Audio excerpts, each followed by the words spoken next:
Oh, now y'all already know what time it is. Say, check me out, man. Before I start my video, bro, y'all already know what to do, man. Hit that like and hit that subscribe button. And when you hit the subscribe button, make sure you're hitting that bell notification to all. So anytime I drop video, you'll be notified.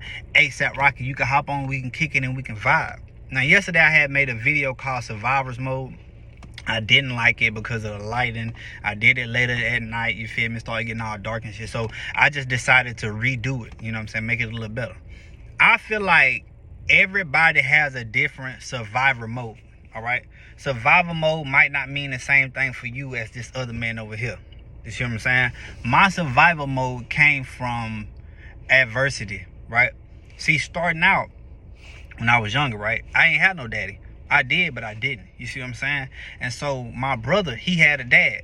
He did, but he didn't. You see what I'm saying? Because our dads was in prison, right? So at the age of 8 and 6, me and my brother ain't got no daddy, right? Now I want you to understand something. At the age of 8 and 6, right? If you had your dad in your life, you see what I'm saying? Like, how much game did you really obtain from that man at the age of 8 and 6? You see what I'm saying? You don't start obtaining the game and the knowledge of certain things till you hit probably like, you know, like your teenage years, because at that point it's not going in one end out the other. You see what I'm saying? You actually paying attention to what's going on around you, what your parents are saying. You soaking in that free game, and then you are utilizing it into the world, into what are you trying to do, you know what I'm saying? So from the age of 8 and 6, me and my brother lost our daddy. So like at that point, my mom was our mom and dad, right? And like I said yesterday, I'm not saying that a woman can't raise a young man, but she can't teach him how to be a young man. Just like a father, he can raise a young woman, but he can't teach her how to be a young woman. You see what I'm saying? So it hit different. It, like everything that I just said, like all that just hits way different. You know what I'm saying? So survival mode for me might not be the same survival mode for you. You see what I'm saying? As I get older and I'm starting to go through the ropes and through the trenches, one of the biggest things of my survival mode was learning how to fight. All right? And not being afraid of certain situations. You see what I'm saying? Because for me, once I hit middle school, that's when everything changed, right? People was more aggressive. Motherfucker want to fight. Motherfucker want to do this. Motherfucker want to do that. And I had to learn how to. I really had to go through something to learn something, right? And so I did. I was taking L's after L's after L's, and then I finally just said, you know what? I'm fighting back. But then in the midst of me doing that, I realized real quick, like, okay, well, I feel like I'm in survival mode because everybody testing me, and the only reason they was really just testing me like that because I wasn't fighting back. So now I'm in survival mode, trying to prove to myself, you stronger than that, Key. You see what I'm saying? As I'm coming up in age and I start doing that, start doing this, you know, I start getting into sports. You feel what I'm saying? Start working out really heavy. I got a concussion. Okay, when I got the concussion and then I started smoking, right? Now I'm in another survivor mode because I didn't grow up seeing these dudes out, you know what I'm saying, hustling on the corner, on the block, doing this. I didn't see that. Right? That's why I say my survival mode and your survival mode is two different survival modes, right? You might have seen your uncles and them on the block selling dope, doing this, doing that, you feel me, and shootouts and all type of shit, right? I grew up, bro, it was family oriented. We was at my granny house every weekend, bro. That's what I seen my family out there, you know what I'm saying? We throwing the football, we doing this, we doing it as a family. I didn't see nobody on the corner selling dope and doing this and doing that. I didn't see that. I didn't experience that, bro. I was in church, you feel me? Like, for real, like when my people were doing that, bro, they kept that away from us, you feel me? Like, for real, they kept all that away from us. So once I started smoking, now I'm in survival mode, trying to figure out, like, how can I get more money to keep smoking? How can I get more money to keep getting what I'm getting, you feel me, and do what I need to do? So I get into survival mode, trying to make a little extra cash, really just trying to stay on my feet, make sure I got something to smoke on, make sure, you know what I'm saying, if we're going to sell the pack, we're going to sell the pack, we're going to do like this. Now I'm in survival mode, trying to make that money. You see what I'm saying? My survival mode ain't like yours, and yours ain't like mine. Because at the age of 16, I ended up getting my BM pregnant. And then at the age of 17, she had our first child. And then in that same year, 2013, in January when I had my son, in November 2013, I had my daughter.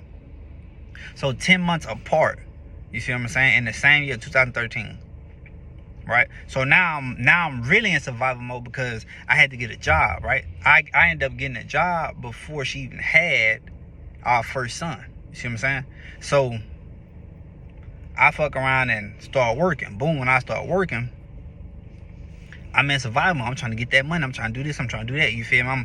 I'm thugging at that point. You know what I'm saying? I didn't want my mama to be up here like, okay, what you need, kid? You need this, huh? Go get this for the baby. I didn't want that.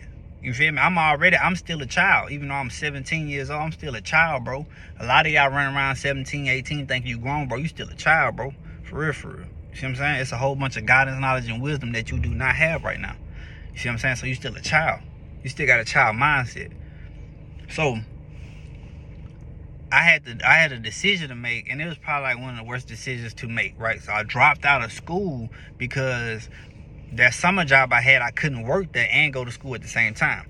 So I ended up getting a McDonald's job, right? And so I'm talking about right when I got out of school, going right to work to about like 11, and then I go right home. Now I'm trying to be a father.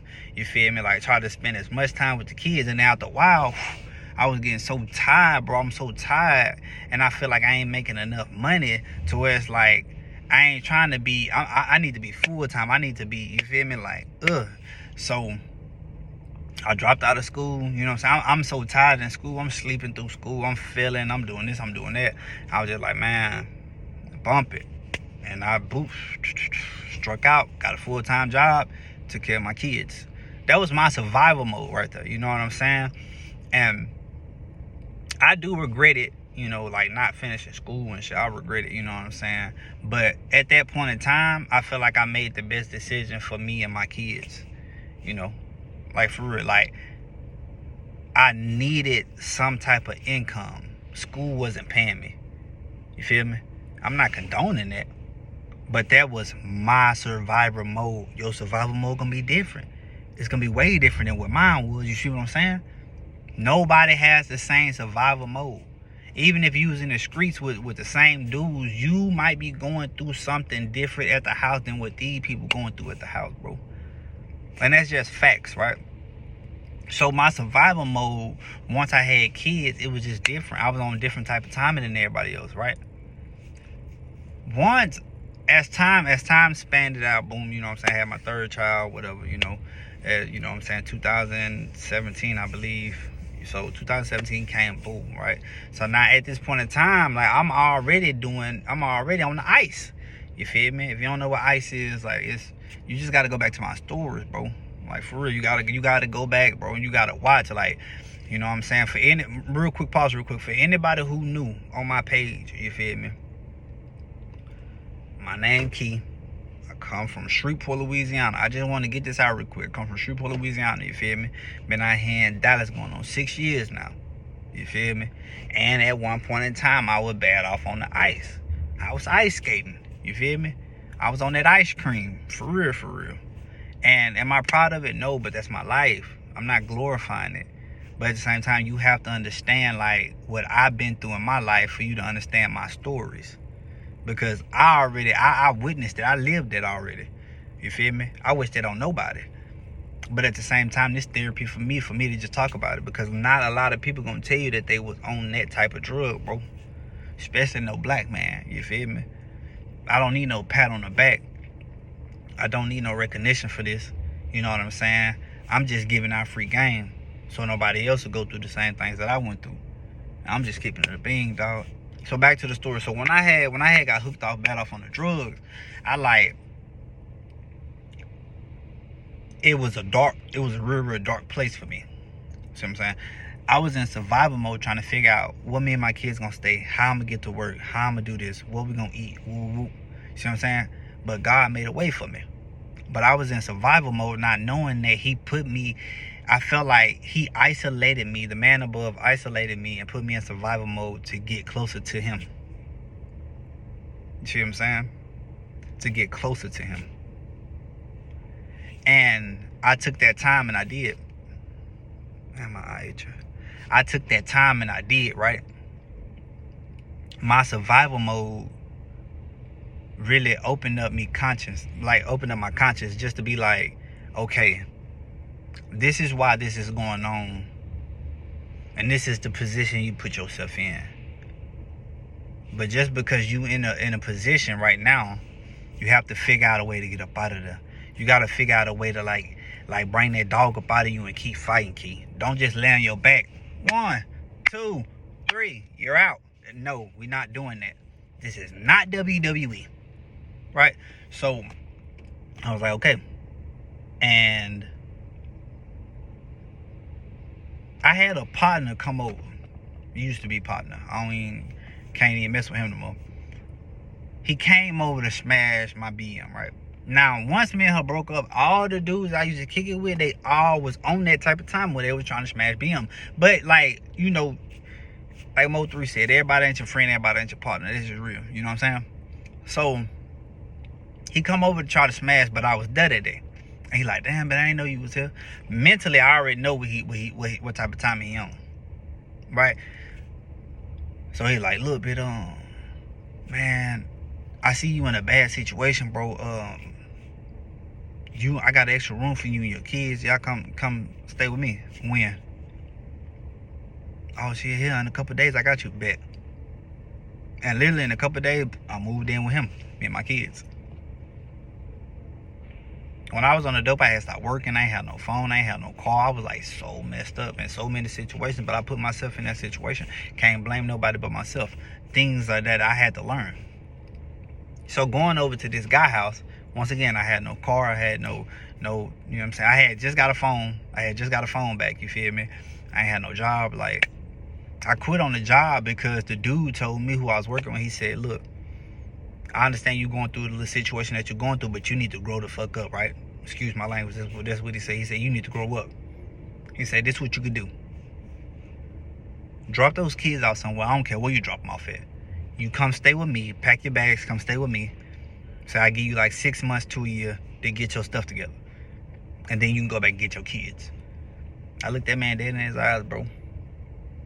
But with all due respect, kinfolk, you got me highly messed up right now.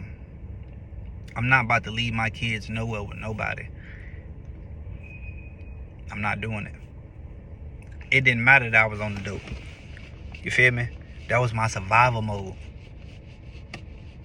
I'd be damned if I had just listened to what that man said, drop my kids off with anybody. I don't give a damn if it was my mama. Them my kids, bro. For real, right? So I told him, I said, I ain't doing that, bro. You got me all the way messed up.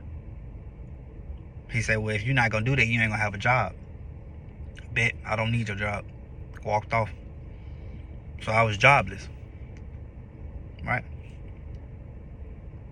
When I get to the house, well, even before that, I was always praying, right? I had lost prayer. I started back praying. I started asking for guidance, knowledge, and wisdom. When I started asking for that, it didn't just overnight change. It was more of a, are you sure this is what you want? Yeah. Are you sure you done? Yeah. Yeah. Are you sure you ready to be committed? That was the big one. I got you. Go over there. Keep praying, keep in faith. But I'm still doing the dope. I can't lie about that. You feel me? So 2 weeks after that, bro, like 2.5 weeks, I'm on the phone with my wife today. Because me and her was talking at this point in time. You know, like, I've been on her for a long time.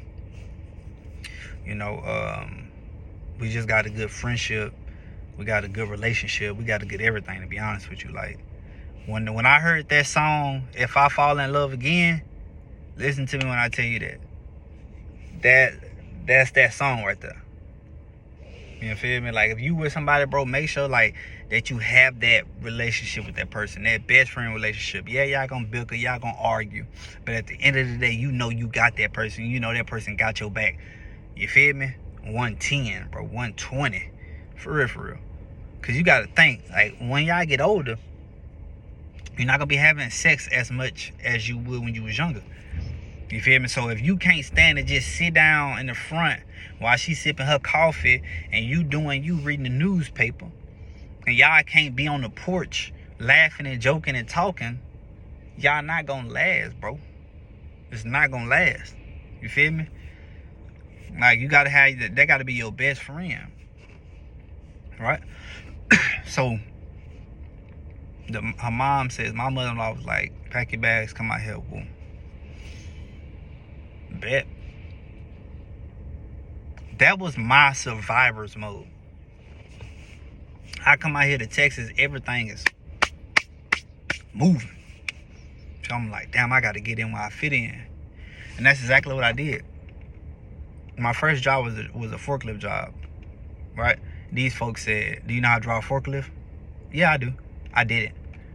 But my survival mode made me learn how to drive that forklift so I can get that job. Right? Had some more opportunities. The biggest opportunity I had out here was driving trucks, which I do right now. Right? My survival mode brought me out here.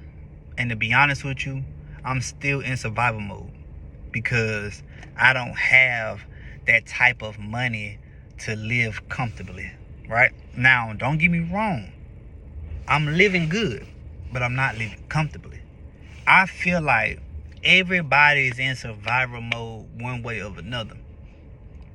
And the only way to get out of survival mode is to have that money. Right? To be able to have a job, even if it's, let's say, like, you don't want to, like, build no career, like, you feel me, do your own thing. Let's say you just got a job, right, and they paying you good money, right, and you done stacked your bread up, you done did this, you done put your kids through college, you not in survival mode no more.